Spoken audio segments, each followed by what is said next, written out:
I am the Ascended Master, Mother Mary, and it is with great joy that I welcome all of you who are here physically and all of you who are tuned in via this wonderful invention of the internet.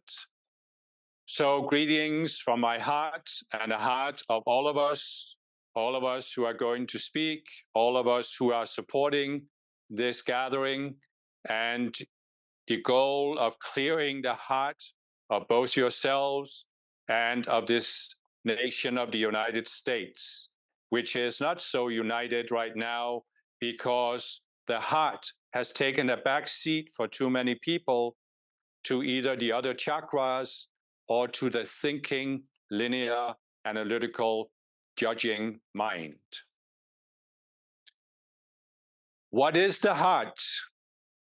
Well, when we talk about clearing the heart, we are, of course, not primarily talking about the physical heart, even though there is, of course, as you just saw in this invocation you gave, there is a connection between the physical heart and the emotional, mental, and identity bodies, and of course, the heart chakra. The heart chakra and the physical heart are very closely related, and quite frankly, you can see a correlation between the number of or the frequency of heart disease that you see in society and a closing of people's heart chakras. This, for most people, happened many years ago, and I'm in no way trying to blame anyone. It is very, very difficult to be an embodiment on a dense planet like Earth and be exposed to such severe trauma, such as war or many other physical traumas, without having the heart chakra close up. But why is that? Why is it that the heart chakra closes when people are exposed to trauma, whether it's physical trauma or psychological trauma? Well, that is what I wish to discourse on. For what is then the heart chakra? Well, you know, of course, that it is the center of the 7 chakras, 3 above it, 3 below it. There are various teachings out there that talk about the flow of the Kundalini energy from the base chakra to the crown. But truly, nothing can flow between the chakras without involving the heart chakra. And why is that? It is because the heart chakra is the open door between the I am presence and the conscious you and the 4 lower bodies. Now, some teachings say that it is the crown chakra because it is the highest, but this is actually not what we of the Ascended Masters teach. The heart chakra is where the light from your I am presence enters. We have in previous teachings given the image of the threefold flame in the heart that springs from the white fire. But of course, there is in reality a sevenfold flame in the heart representing all of the chakras. But as a part of progressive revelation, we often do not give the most advanced teaching to begin with because it is overwhelming to people at the time.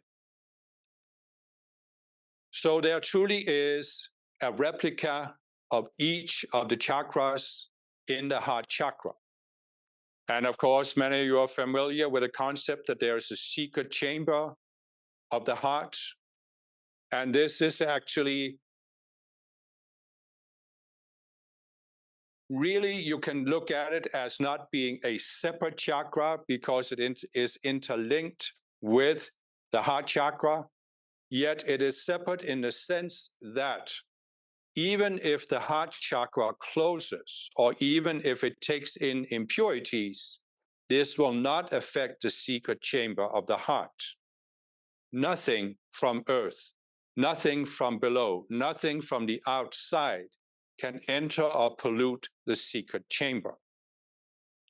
That is why in previous dispensations it has been called the secret chamber, because it is secret to those who are in the anti-consciousness, in the state of duality and separation. They cannot even see it, and therefore they cannot direct anything against it. So becoming more aware of this secret chamber of the heart is important for opening the heart chakra. Yet this represents somewhat of an enigma for us, because while your heart chakra is closed, how can you be aware of the secret chamber of the heart chakra? If your heart chakra is closed, how can you see what is behind it? So I will therefore begin by talking about the heart chakra itself. Now, as I said, the light from your iron presence enters the secret chamber of the heart, then goes into the heart chakra. In an ideal situation, the light is then distributed from the heart chakra to the other chakras. But when you close the heart, there is, of course, a very reduced amount of energy flowing out of the heart to the other chakras, which means that when you close the heart, you are also, at least partially, closing the other chakras. And there really is, I was tempted to say, no point in seeking to cleanse the other chakras until you have cleansed the heart. But this is not entirely the case. You can gain progress by working on the other chakras. But if you really want to clear your chakras, it is the fastest way to start with the heart chakra. Now, I know we haven't always done that in teachings such as, for example, the Course in Self-Mastery, where we, of course, start with the throat chakra that corresponds with the first ray and then work our way up. But for the purpose of this teaching that we are giving at this conference about clearing the heart, we will start by focusing on the heart chakra and clearing the heart, and thereby making it easier to clear the other chakras. Now, why is it that when you are exposed to this trauma, you close the heart? Well, it is a defense mechanism. And it is not, for most people, a conscious defense mechanism. It is actually a safety mechanism built into the design of the heart chakra, where in order to prevent impulses from reaching the secret chamber of the heart, there are valves that close in the heart chakra, therefore closing the doorway for anything from the outside to enter. Now you may say, but the light, the energy that's directed at us, that vibrate at a lower level than the Christ mind, a lower level than love, how could that enter the secret chamber of the heart anyway? To grasp this takes a little bit of contemplation.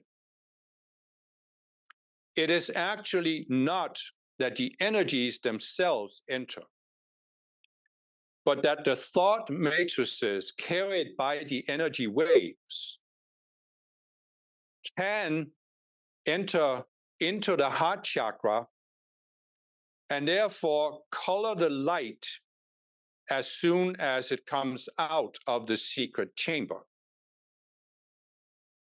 I know this is a little abstract to grasp with the outer mind, but if you contemplate it intuitively, you can experience an intuitive image of what I'm saying. You see, it is very tempting for people to believe that there is something that can protect you against any lower impulse. And in a sense, our teachings can play into this by telling you that you can invoke light from Archangel Michael and it will shield you from dark forces. But we have also told you, especially in this dispensation, that we of the Ascended Masters cannot override and will not override your free will. So therefore, you need to recognize that your lower system, your lower energy system of the four lower bodies, the chakras, is subject to your free will. And you can, while not allowing energy, you can allow certain thought forms to enter, even the secret chamber of the heart. The energy cannot enter that is below the level of love, but certain thoughts can. Now, some of you may not have contemplated the difference between energy and thoughts, energy and ideas, mental images. And this is very understandable to us because, again, our teachings that were given for a certain level of understanding can block your grasp of what I'm telling you now. You see, we have said before, everything is energy. And so it is, of course, easy to reason that your feelings are obviously energy, your thoughts are also energy, your sense of identity is energy, everything is energy.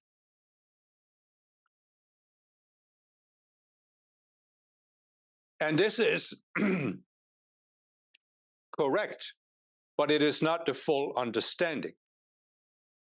So we can say that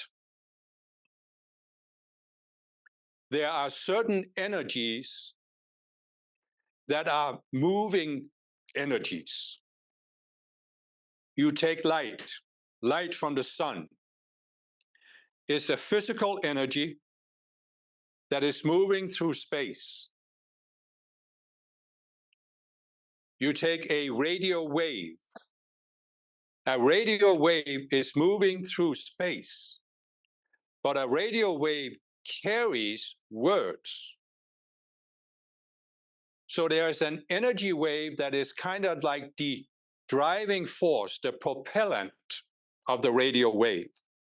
But superimposed upon that energy wave is a higher form of energy of the sound that is coming through as music or voices when you tune your radio to a certain station.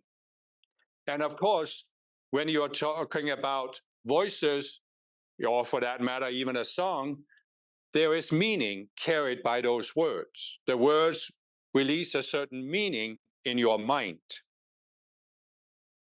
The same, of course, with television waves, where you have actual images that also impact your mind, but you also have often spoken dialogue that then your mind assigns a meaning to.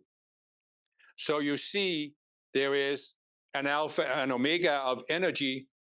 There is the raw driving force of the energy, and there is the higher form of energy that is carried with it, and therefore in your mind can release a certain reaction because you assign a certain meaning to it based on the contents of your emotional, mental, and identity bodies, especially the mental and the identity body. So your energy system, your chakras, your four lower bodies are in the material world. And anything in the material world is subject to free will, the free will of the conscious you.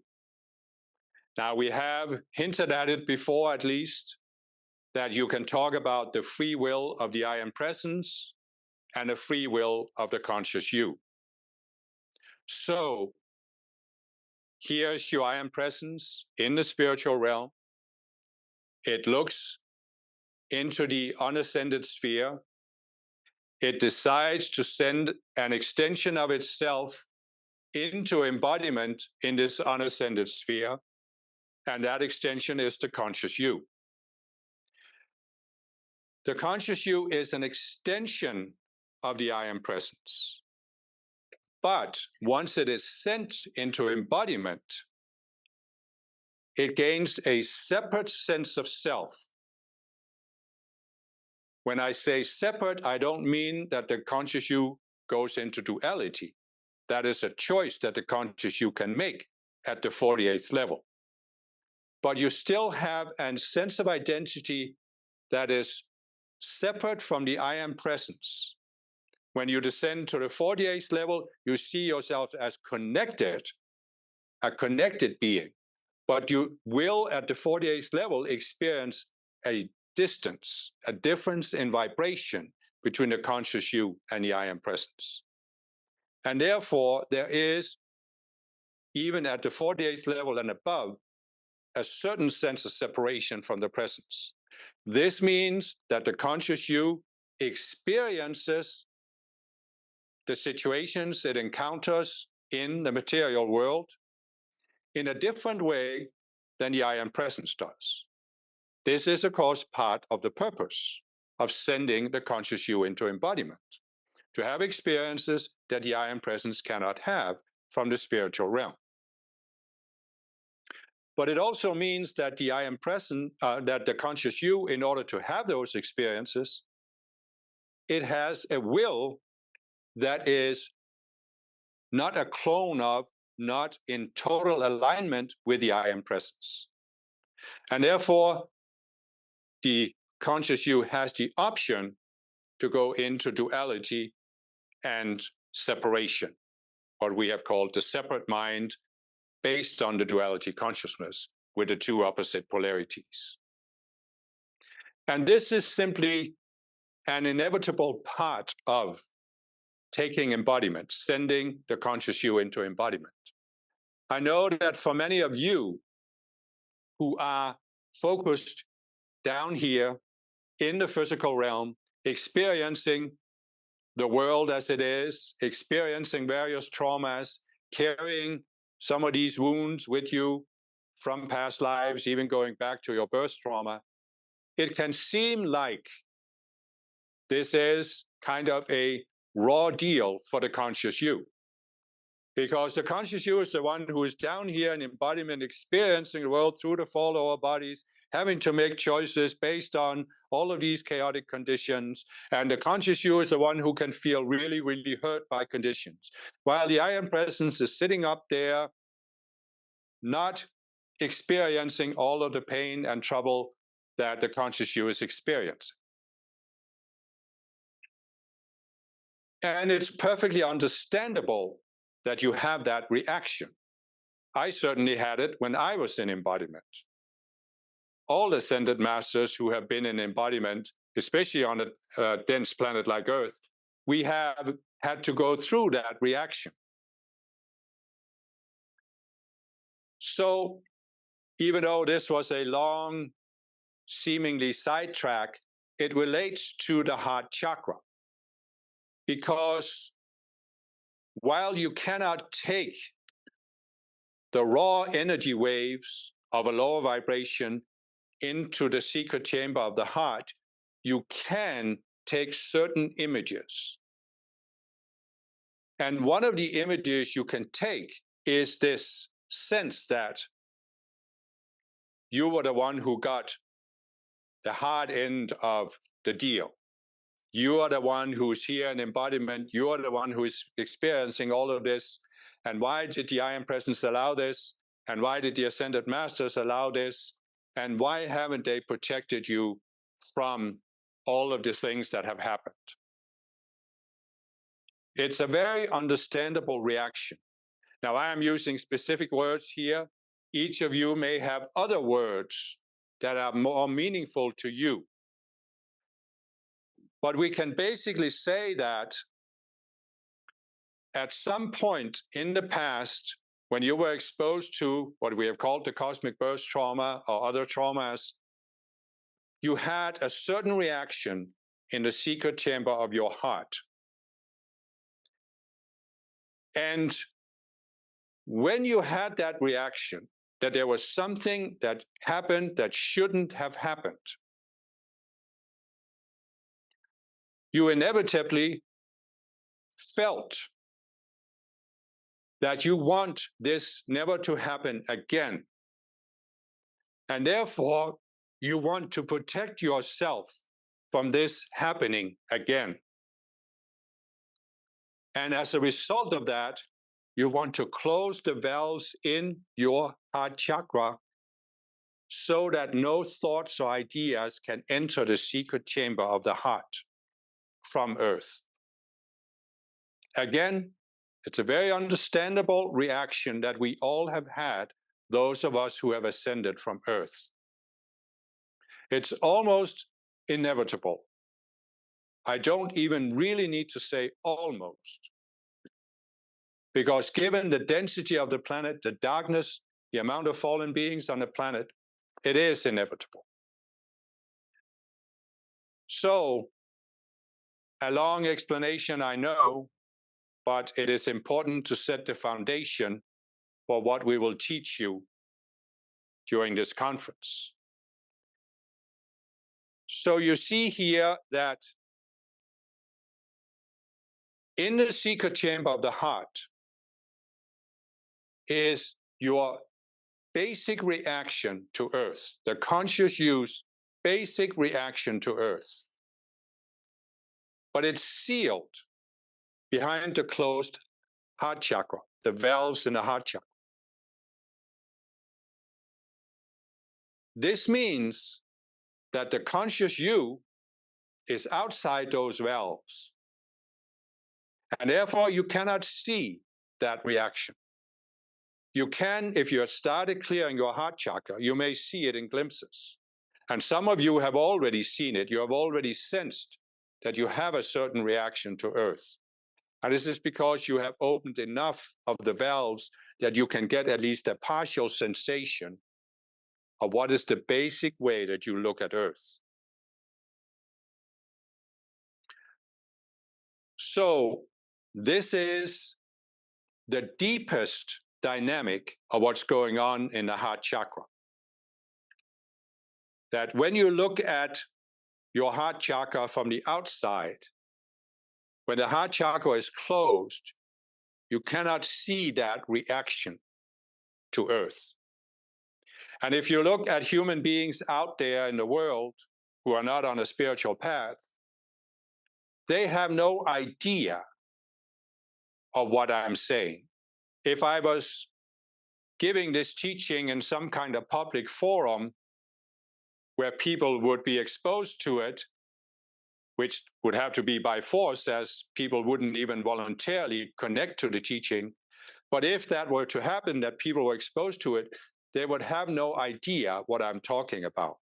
When I say that you have a basic reaction to life on Earth, they would have no way to even relate to what I'm saying, because their basic reaction is the only way they think you can react to life.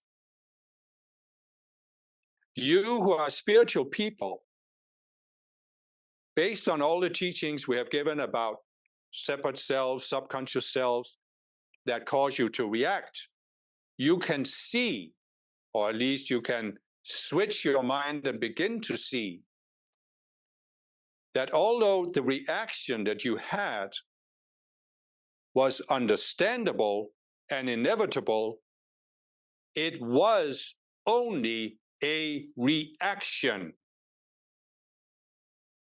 When I say it was inevitable that you reacted, I do not mean that the reaction itself was inevitable and therefore can never be changed.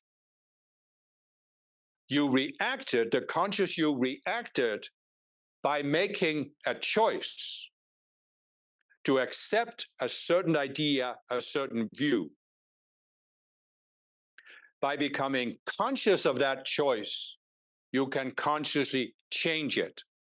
And that is, of course, the whole point of all of our teachings, is that everything in your life, in your consciousness, in your being, is subject to free will. And as we have said many times, there is no choice you can make with your free will that you cannot change with your free will.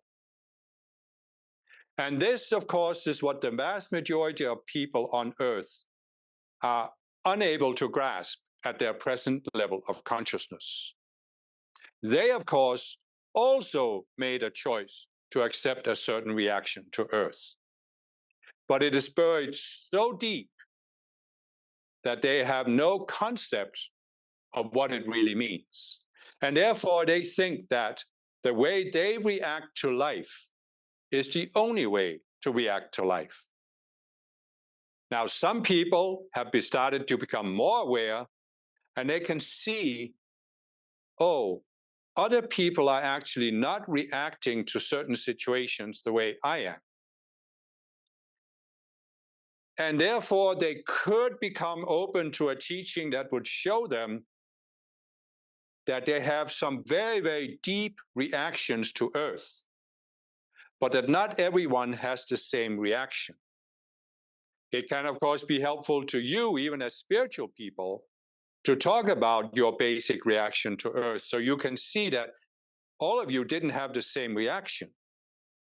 And when you see that other people reacted to Earth differently than you did, you suddenly gain the perspective that as I said, it was inevitable that you reacted, but your specific reaction was not inevitable. And therefore, it was just a choice you made. It may have been a very understandable choice, but it was just a choice. And because it was just a choice, you can change it by making a more aware choice. This right here is the essence of the spiritual path. Very, very few teachings on the planet teach this. Very, very few teach this. Why? Because the vast majority of spiritual people are not ready to take this kind of responsibility for themselves. You are, or you would not be here. And why are you ready? Even if your conscious mind doesn't feel like it's ready, even if you still have some subconscious self that's kicking and screaming.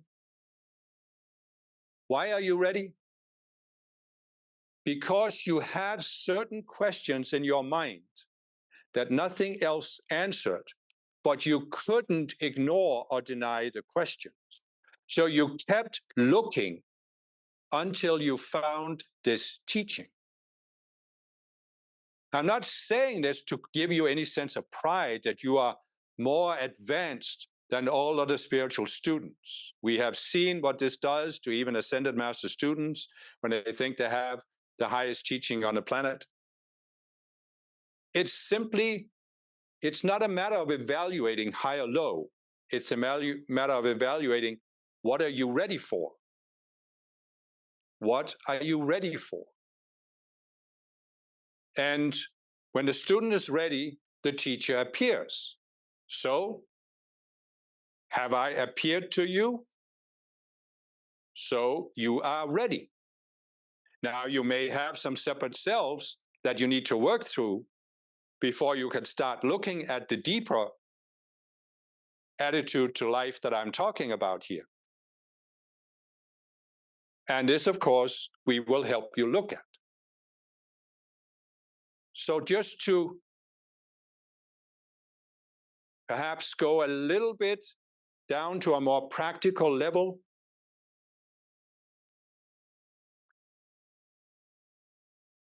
The heart chakra. Again, what is it? Well, at a certain level, of course, it is the open door for the energies from your I am presence. But it is, of course, also an outgoing chakra, like all of the chakras. It radiates light out. And of course, it is associated with a third ray of love. So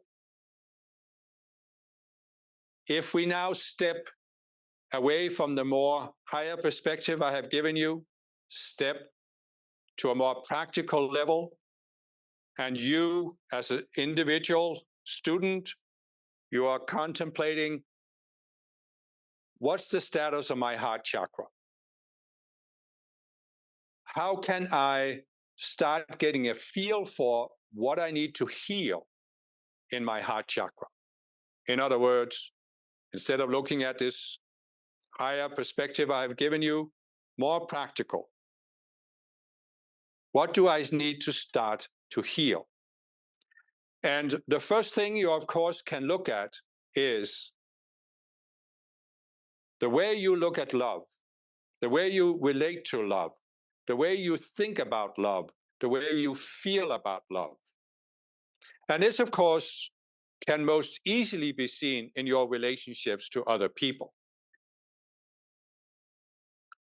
And so, naturally, this is a very complex topic. We have given teachings about relationships before, but it is an extremely complex topic. But I will attempt to give you a tool that can help you at least get started on seeing what is blocking your individual heart chakra. Because at the, we might say, surface level of the heart chakra, what's blocking your heart chakra is the experiences you have had with love relationships. I'm not just talking about a personal love relationship. I'm also talking about parents, children, other people, good friends, basically anybody that you have a deeper relationship with. It is a love relationship. And so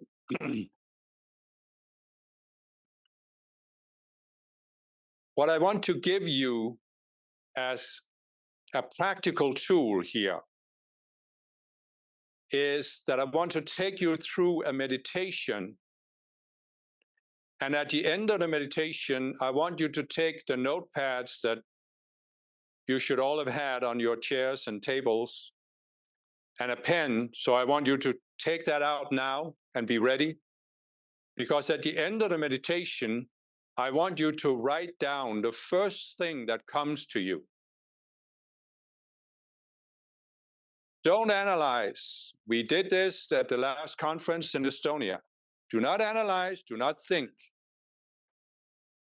There is no wrong answer. You don't have to share this with anyone. It is an exercise to help you get some feel for what is blocking your heart chakra.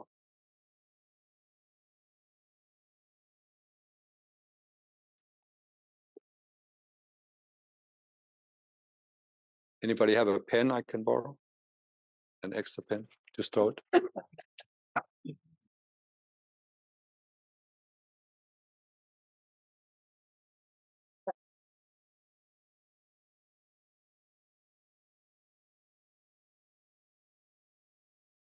So now I'm asking you to close your eyes.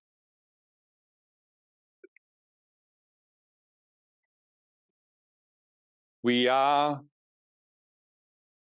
first focusing on your physical body, sitting here in a chair in this room. You are mentally now stepping back from the body, stepping up. You're looking at your body from the outside in your mind, and you realize, I am not the body. I am mind. So now you step back again. You're looking at your emotional body. Maybe there are some turbulent feelings. Maybe your emotional body is more calm with some undercurrents. But again, you are not the emotions. You are not your emotions. And now you mentally step back and up. And now you are above your mental body. There are probably all kinds of thoughts going on in your mind right now. But you are above it. You are looking down. You don't need to engage the thoughts because you are not your thoughts. You are more than your thoughts. And so you step up again. You look at your identity. You are a man or a woman. You are this nationality. You grew up in this place.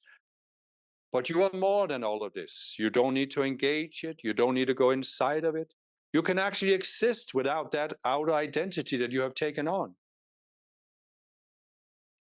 For what are you when all comes down to it? You are that conscious you. You are not the lower bodies. You are not your feelings, thoughts, and your sense of identity. You are not who you see yourself as being. We have called it pure awareness because you are awareness, but there's no characteristics. That's why you can go into your four lower bodies. If you had some kind of characteristic or structure as the conscious you couldn't go into your identity body and feel like a human being on earth. And you know you are not a human being, you are more than that. So now from this perspective, you are looking down and you are allowing to arise in your mind some kind of love relationship you have had in this lifetime. Not all of them. Just one comes to your mind. You're not thinking about it. You're not going into it, looking at it from the inside. You're just looking at it from the outside. And now, when I count down, when I get to 0, you will write whatever comes to you about that relationship. Don't think about what should come to you. Don't start analyzing. Just keep your attention gently on the relationship and be ready to write down the first thing that comes to you. So I am counting. 10, 9, 8, 7, 6, 5, 4, 3, 2, 1, 1/2, 1/4, 1/8, and now write.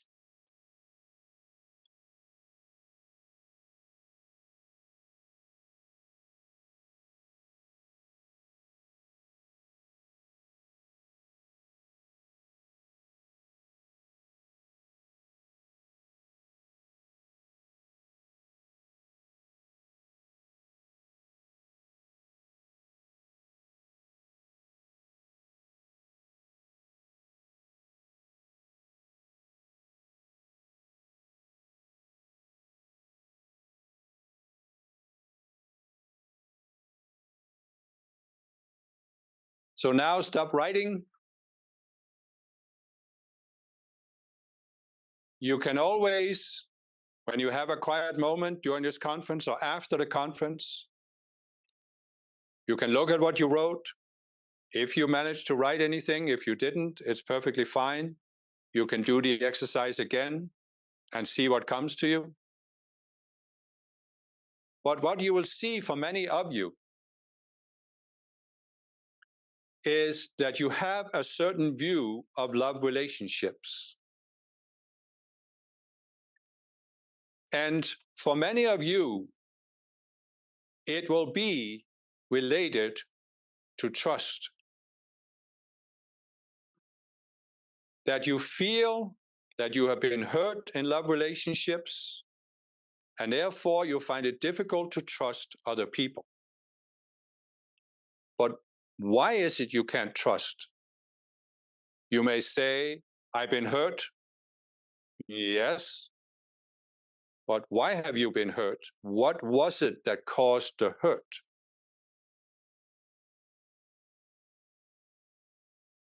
And now we need to go back and we need to look at the heart chakra. What is it that the heart chakra is? The heart chakra is the open door, ideally, the open door for the I am presence. What is coming from the I am presence through the heart chakra being expressed in the world? Well, I talked about there is the energy that is the raw energy, the energy waves that can carry a higher form of energy, thoughts, feelings, so forth. But they can also carry the individuality of your I am presence. So, as the I am presence is sending you energy, those energy waves are imbued with the individuality of the I am presence.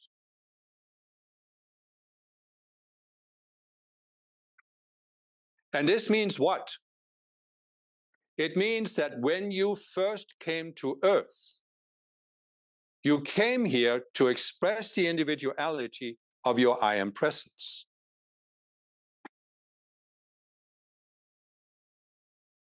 You received that energy that gave you, well, first of all, consciousness. You are conscious because of the energy.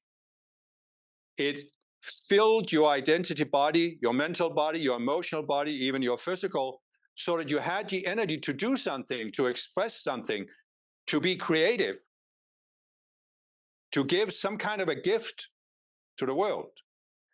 And that gift was individual to each of you. And the highest gift you can give is really the individuality of your I am presence as it was at the time. Now, if you look at some earlier teachings that were given about the I am presence, you can get the impression from these teachings that the I am presence is like this perfect being up there in the spiritual realm. It's almost like a God-like figure that knows everything and has the answers to everything. But as we have started telling you not so long ago, the I am presence is not ascended. That's why it's sending the conscious you. So the I am presence is learning.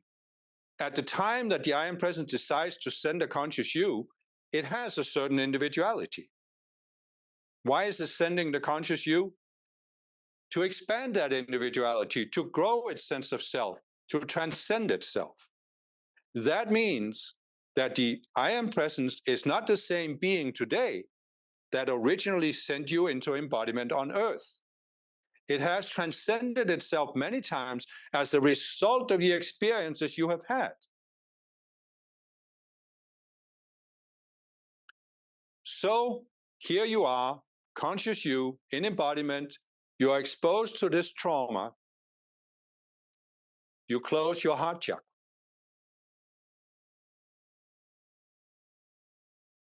Why did you do that?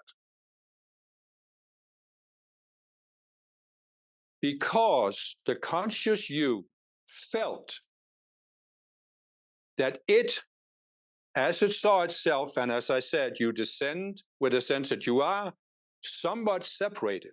You're not in separation and duality, but you're separated from the I am presence. So seeing yourself as the separate being, you felt hurt. And you didn't want your I am presence to be hurt like you had been. So therefore, you shut down your heart chakra, thinking, perhaps not real consciously, but at least at some level, so that the I am presence wouldn't be hurt.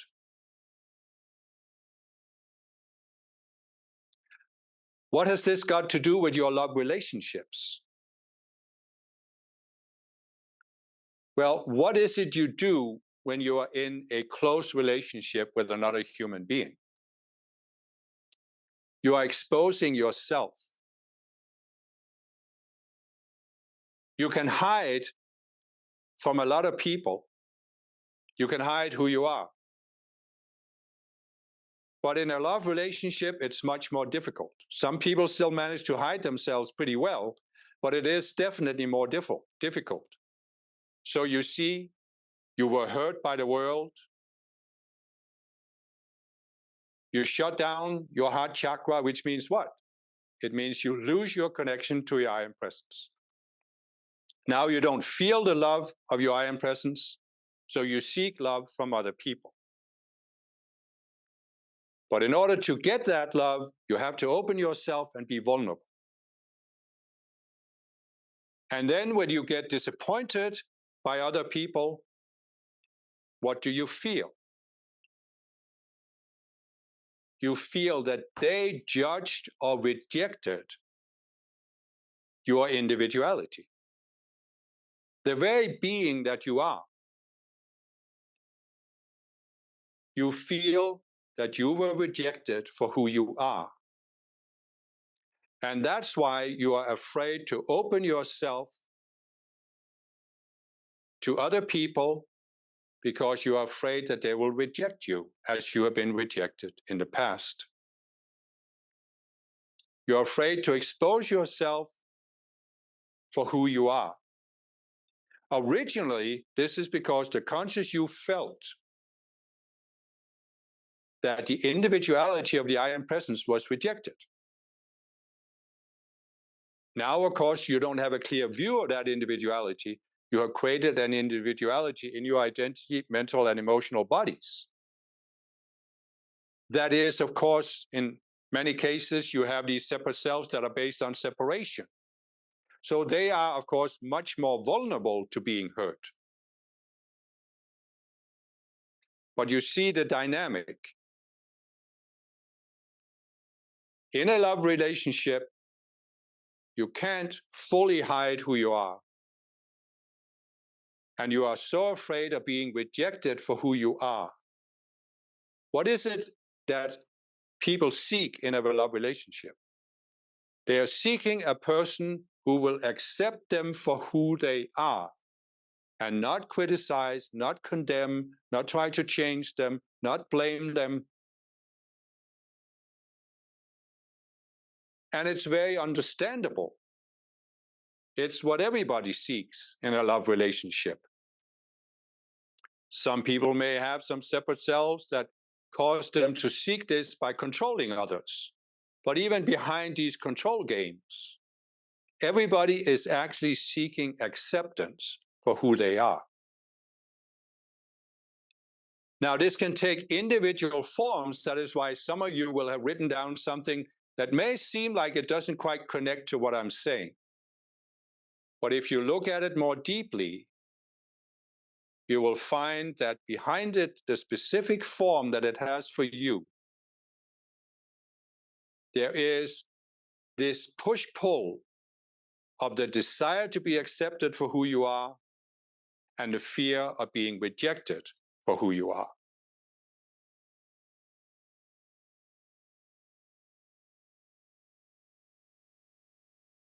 Now, I know this has already been a very complex release that will take some contemplation.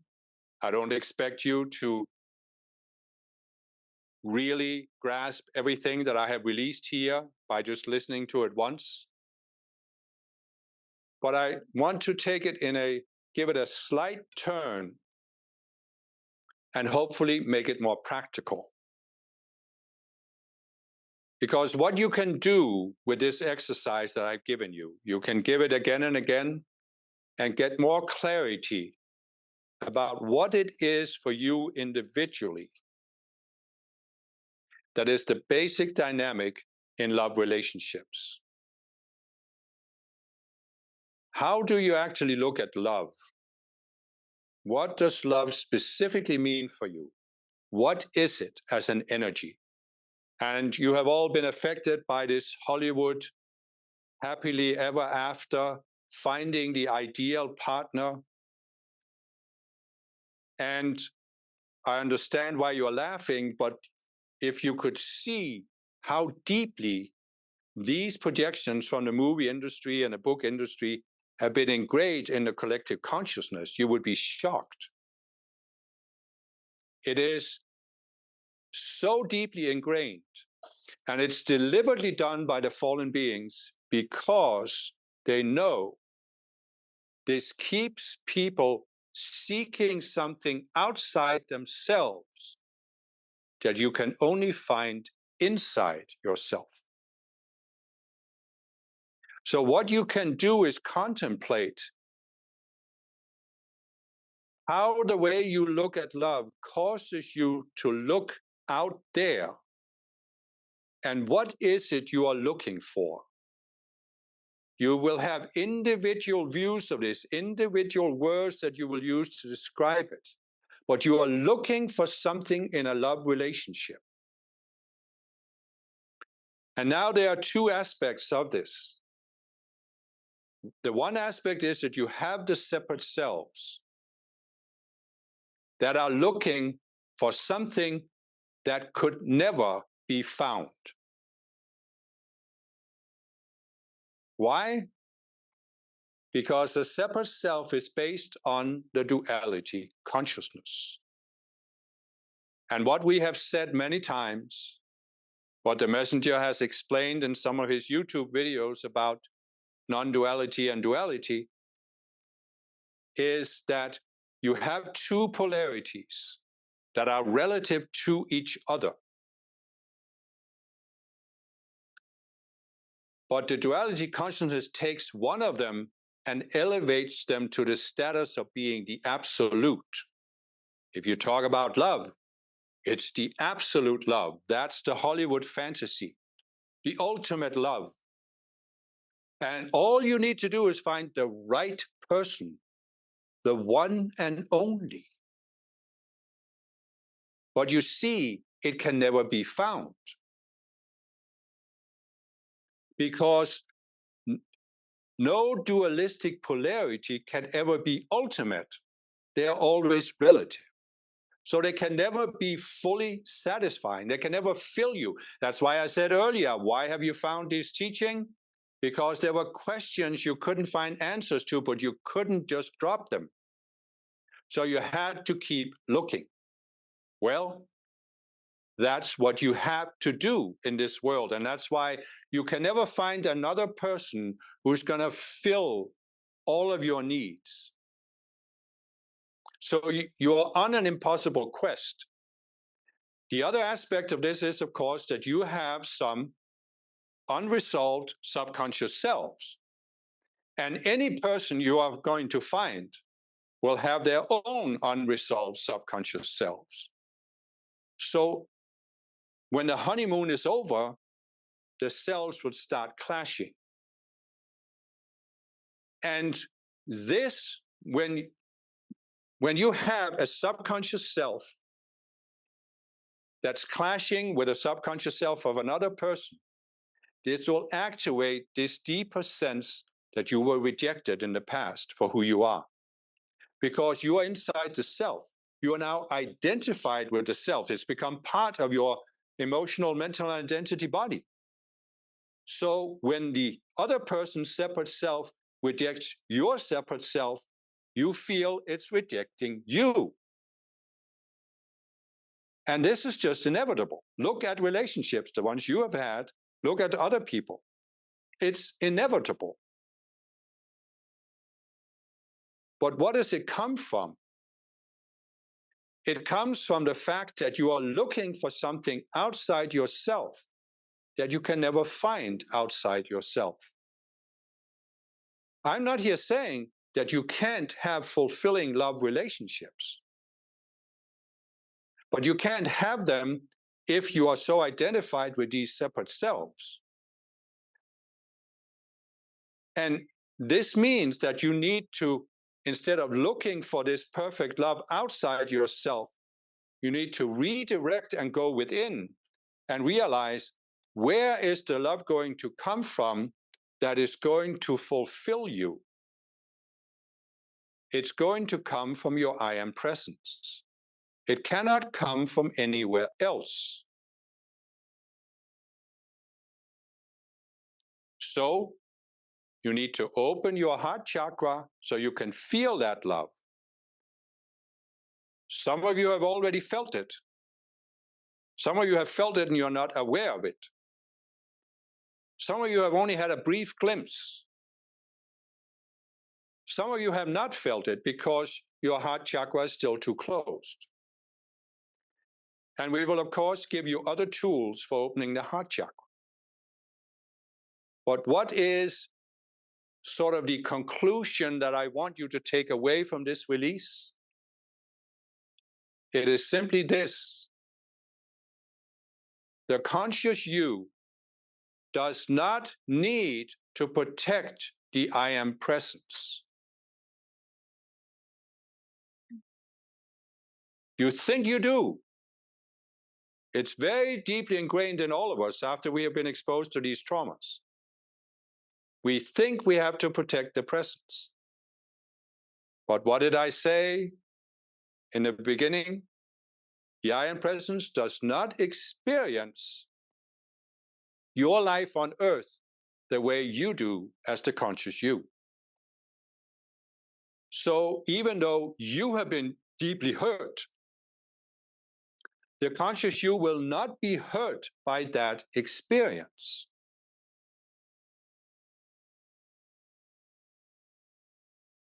So the first thing you need to recognize here is that you, as the conscious you do not need to protect the I am presence. So you do not need to close your heart chakra in order to prevent anything from coming from the world, going into the secret chamber of your heart and up to the presence. It is not necessary, because the I am presence will not experience it the way you do. You may be traumatized by an experience, but the I am presence will not be traumatized by that experience. It will process it in a different way than you can do as the conscious you, or at least that you could do at the time. And therefore, it has an entirely different experience. Now, when the conscious you starts clearing out the subconscious selves, you can connect to the I am presence and you can come to experience how the I am presence looked at a certain traumatic situation from this life or past lives. And that means the conscious you can now come to experience how the I am presence experienced that situation. And that will be the ultimate healing for the conscious you. But you can't do that as long as you're trying to protect the I am presence from feeling the way you are feeling.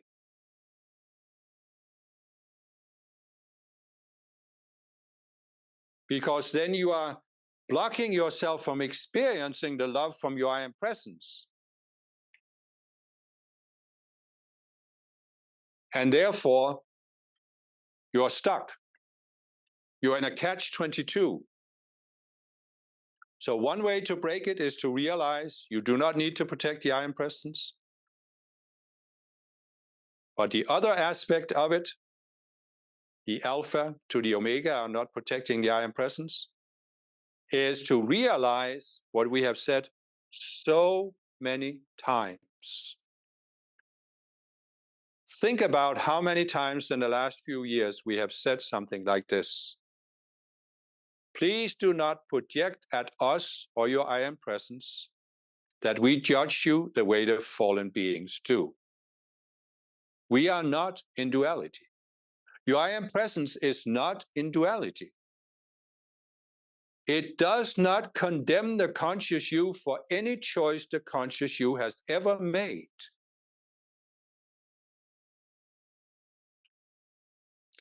It doesn't matter what you have done. It doesn't matter what mistakes you think you have made. The I am presence does not judge you. It loves you unconditionally, and it is willing In fact, it is constantly radiating that unconditional love to the conscious you. But as long as you think you either have to protect the presence or you have to protect yourself from the judgment of the presence, the angry God in the sky, that is another image of the fallen beings, then how can you experience the love of the I Am Presence or the love of the Ascended Masters? And therefore, you are caught on this treadmill of seeking to get this ultimate love from this world that you can only receive from the world beyond this. And you can be in this state for many, many lifetimes, which most people on the planet have been. But many of you have, even in past lifetimes, started to go beyond it. You have found something that you loved more than anything in this world.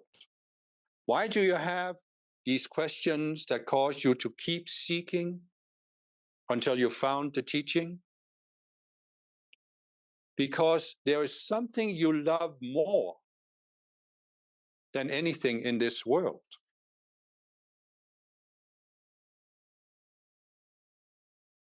And that's something that you loves more, loves you more. Because that something is your I Am Presence and the Ascended Masters that are your spiritual teachers. Even the Ascended Masters that created your I Am Presence out of their beings. Now, as we have said, we who are the most known Ascended Masters working with Earth, we did not create your I Am Presence because we are not so much older beings than you are. But there are, of course, Ascended Masters who created your I Am Presence originally, and my I Am Presence, and Jesus's I Am Presence, and so forth. And those are ultimately what you long back for. Those are your spiritual parents. We who are the Ascended Masters working with Earth are working with Earth because we ascended from Earth, and therefore we know how difficult of a planet it is, and we can serve as examples. What one has done, all can do. But there are Ascended Masters who created your individual I Am Presence out of their own being. And they are also radiating unconditional love to you through your I Am Presence. And that is what you love more than anything on earth. And they love you more than anything on earth.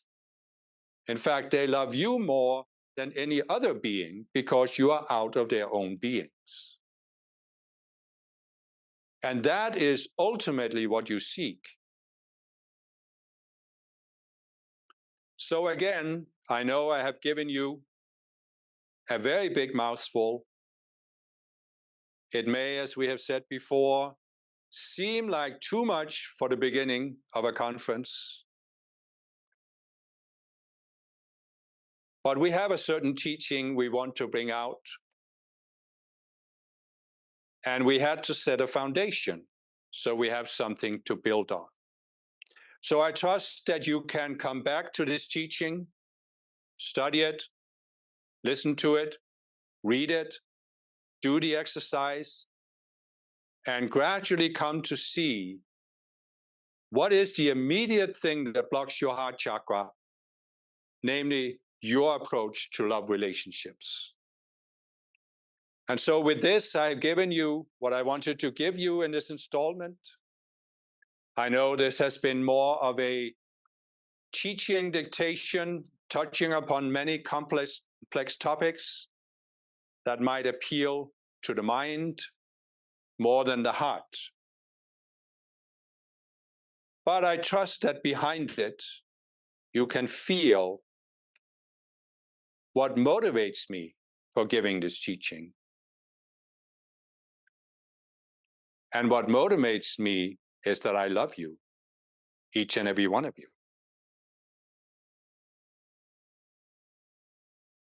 I cannot love you the same way as the Ascended Masters who created your I Am Presence. I cannot love you the same way as your I Am Presence. but I can certainly love you as the representative of the Divine Mother. For each one of you is, in a spiritual sense, my children.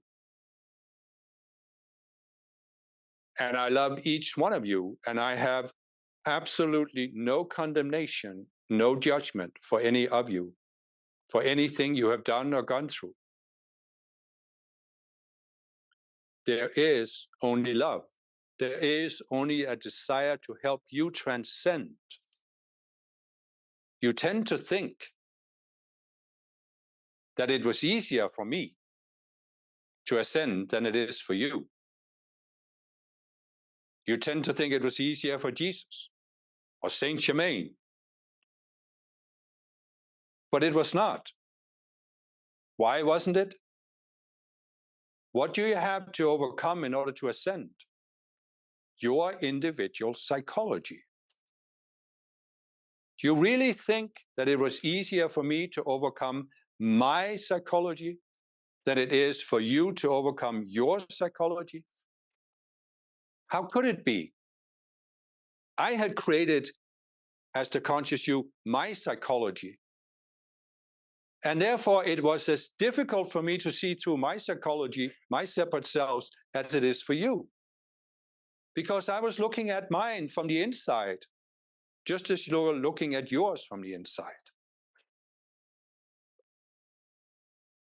I know exactly what you're all going through.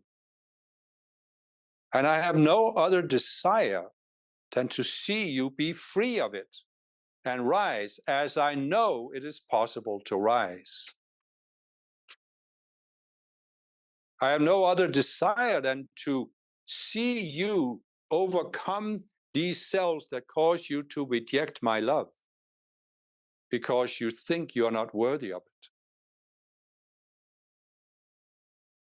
But as this messenger went through a long time ago, a process of realizing that unconditional love cannot have conditions. Your mind rebels against this idea because anything that comes from duality wants to say, but there must be conditions. God must be the angry God. There must be criteria you need to fulfill in order to ascend. But you see, in order to ascend, you have to transcend the mind that wants to create conditions, because that is duality. And therefore, you have to come to see the conditions that you have created, that you think keep you out of the ascended state, that you think because you see them from the inside, or perhaps you don't see them because you are inside.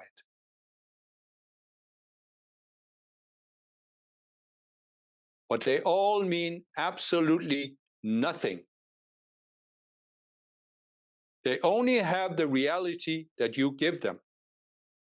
And they will only fully disappear when you step outside of that self and see that it is not real. But you are real. The core of your being is real. And that is why, as it's said in this invocation, there can come that realization that which is real cannot be affected by that which is unreal. So with this, I leave you enveloped in my love.